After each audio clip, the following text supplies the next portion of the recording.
चोरीला गेलेली मोटरसायकल ह्या विहिरीत टाकून दिल्याची माहिती पोलिसांना मिळतात पोलिसांनी आपला तपास सुरू केला.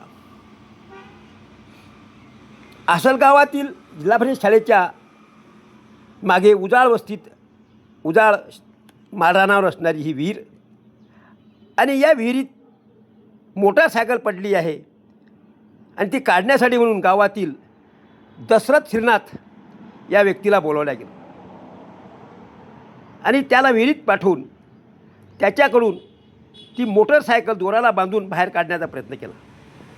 परंतु ती दोराला बांधलेली मोटरसायकल विहिरीत पडली आणि पुन्हा एकदा दशरथला त्या विहिरीमध्ये उतरायला पाठवलं.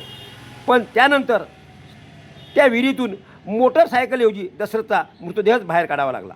विहिरीमध्ये एका स्थानिक व्यक्तीने या विहिरीमध्ये पडलेली मोटरसायकल काढण्यासाठी म्हणून प्रयत्न केला.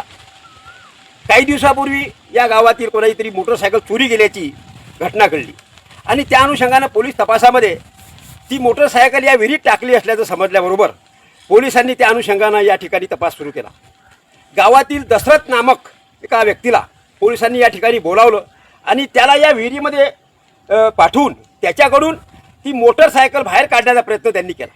सुरुवातीला तो दशरथ विहिरीमध्ये उतरला, त्यांनी ती मोटरसायकल दोराला बांधली आणि तो बाहेर आला आणि त्यानंतर ती मोटरसायकल जेव्हा ओढायचा प्रयत्न केला तेव्हा ती मोटरसायकल तुटून खाली पडली असं सांगितले जाते आणि तुटून खाली पडल्याबरोबर गाडीमध्ये असलेलं पेट्रोल हे संपूर्ण पाण्यामध्ये मिसळलं आणि त्यानंतर पुन्हा एकदा गाडी खाली पडली म्हणून दशरथला पुन्हा खाली पाठवलं गेलं आणि दशरथ पुन्हा खाली गेला आणि खाली गेल्याबरोबर पुन्हा दशरथनी त्या गाडीला बांधत असतानाच त्याच्या नाकातोंडामध्ये विहिरीचं पाणी आणि पेट्रोल असलेलं ते पाणी नाकातोंडात गेल्यामुळे त्याचा जागीच मृत्यू झाला.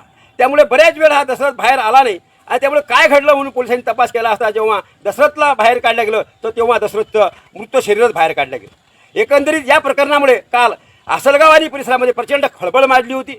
पोलिसांनी दशरथला बोलावल्यामुळे काहींनी पोलिसांवर तो आक्षेप घेतला, आरोप घेतला.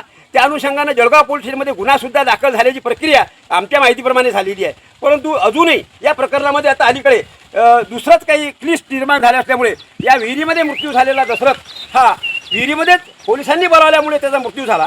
कारण या विहिरीमधला इतिहाससुद्धा सांगितला जाते की या विहिरीमध्ये गावातील अनेकांनी या अगोदरसुद्धा काही आत्महत्या केलेल्या आहेत आणि हा दशरथ अशा विहिरीमध्ये पडलेल्या काही मृतात्म्याला बाहेर काढण्याचं काम या ठिकाणी करत असल्यामुळे पोलिसांनी त्याला नेमकं हेरून या ठिकाणी त्याला आणलं आणि त्याच्याकडून या विहिरीमधून त्याला ते गाडी आणि काढण्याचा प्रयत्न केला असता दशरथचा इथं मृत्यू झाला. एकंदरीत या प्रकरणामुळे आसलगाव आणि परिसरामध्ये प्रचंड खळबळ माजलेली आहे. कॅमेरामॅन प्रवीणसह प्रल्हाद दातार, साक्षीदार न्यूज, आसलगाव.